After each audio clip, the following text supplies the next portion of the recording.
What is up, you guys, and welcome to the Upper 90 YouTube soccer channel where we talk about soccer, aka football. Today we're talking about Group D, which has England, boom, right there. We have Scotland, we got Czech Republic, we got Croatia. I think this is going to be one of the better groups in this tournament. So stick around as we dive deeper into each and every team.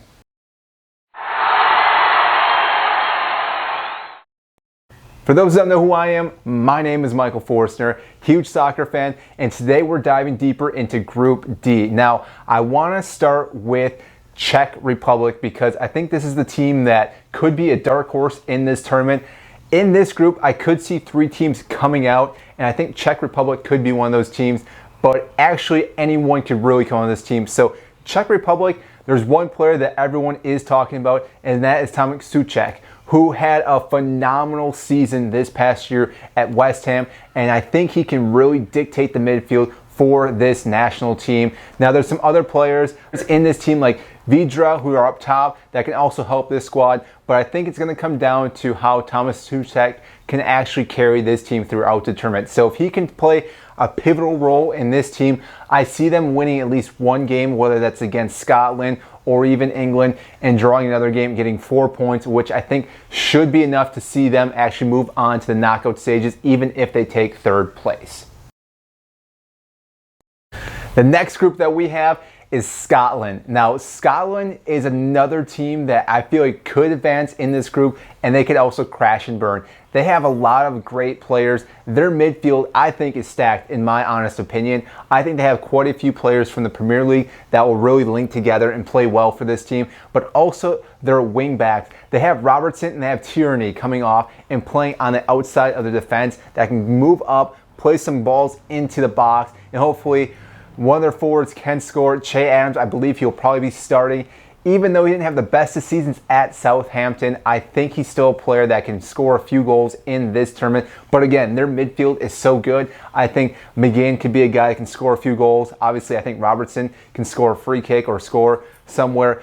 Tierney, again, can open up and play some balls in for other players to score. So Scotland overall, I think they are a huge variable. I really don't know how they're going to do in this tournament. They could beat pretty much any team in this tournament, but they could also lose every game in this tournament as well. And it's hard to say. I don't see them actually advancing out of this group right now, but I wouldn't be shocked if they did advance out of this group and actually beat some of these teams. Now, the other team we need to talk about is Croatia. Now, Croatia, if you don't recall, was in the World Cup final against France, where they came very close to actually winning the tournament. Now, that team itself is a little bit different from the team playing in the Euros.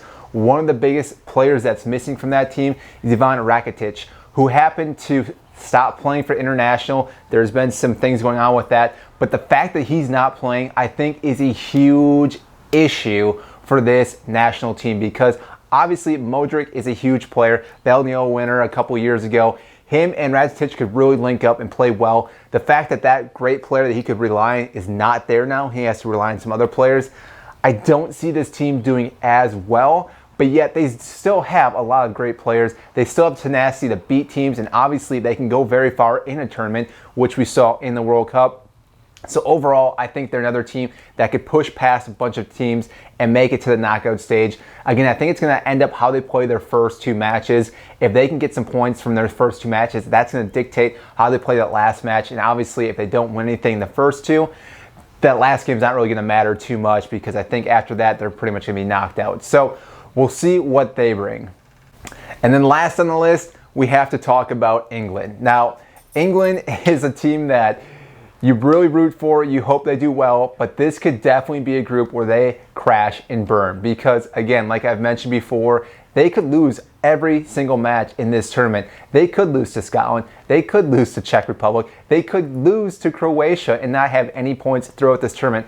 Now, I'm not saying that's going to happen, because again, I think this team itself is one of the better England squads we've seen in the last decade or so, because they have such young talent, such players that have so much speed, and they have that will to want to win anything. Now, obviously, they're being led with Harry Kane up top, who's one of the better strikers in the world right now. And I think if he can stay healthy, pick up a few goals, I see England pretty much dominating this group, though, because again, that ability, the talent, everything that they have in this squad is just, I think, a little bit higher up than all the other teams in this group. Now, Southgate being the manager, I think that may be one of the issues that we may see because he plays more defensively. He likes to throw a lot more players in defense, sometimes going with 5 in the back. And I think England needs to be more attacking in this group because if they sit back, the other teams are going to sit back and possibly we're going to have a few draws. If not, they may take 1 goal and score. This is the other team, and England not scoring at all and losing 1-0, which would be heartbreaking for a lot of their matches because, again, they need to go forward, strive, and attack. And the players that they're bringing can definitely do that. But again, with his formation, Gareth Southgate, he does play more defensively, but he does have Grealish up top, Sancho, Phil Foden, Harry Kane, Mason Mount, just to name a few guys, Raheem Sterling. So again, all those guys can definitely attack. Their defense is really solid as well. I mean, Luke Shaw on the left. We got probably Maguire, if he's healthy, he's starting with John Stones. And then probably Kyle Walker on the right side. Again, that could be Reece James. I know TAA just got hurt recently, so he's obviously not going to be playing anymore. Even Trippier is, again, another player that could really fit that role on that right side and carry this team. So overall, I see England doing pretty well in this group. But again, things could really happen where it gets shaken up and they don't perform well. And they may be on the outside looking in to get to the knockout stage. So my prediction for this group, which again, it's hard to predict this group because of all the teams in here, all the talent, all the players, because each team has their unique abilities that can beat any team in any given day. But I think it's fair to say that England will be the top of this group. Again, they may struggle in a game or two, but I think they're overall, they have the talent, they have the players that can win these games. So again, I think they're going to be the first first team in this group to win the group. Now, second, I've gone back and forth on this because again, I think the 3 other teams could really win this. And I want to say it's going to be Scotland.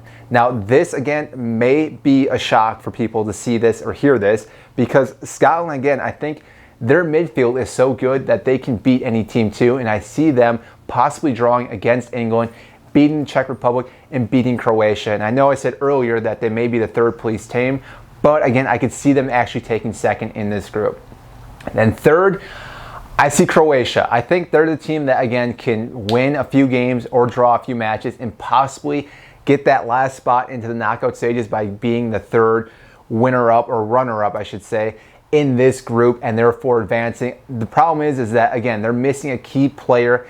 The team itself, yes, they did make it the World Cup a couple years ago, but again, this team is aging a little bit and some of those players don't have the same speed, the same recovery and all that, and therefore it may wear on this team and therefore they may not do well in this tournament.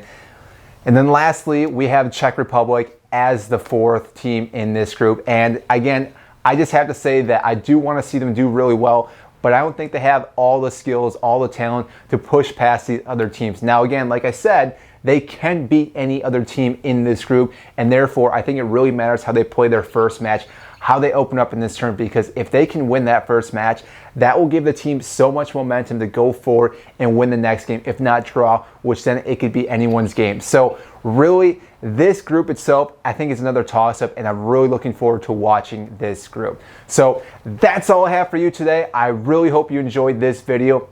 Again, my name is Michael Forstner. If you haven't, make sure to like and subscribe down to this YouTube channel because I greatly appreciate that. It helps this YouTube channel, helps this video get seen by more people. And again, I love talking about soccer. I know you love listening about soccer, so let's get this video out to more people.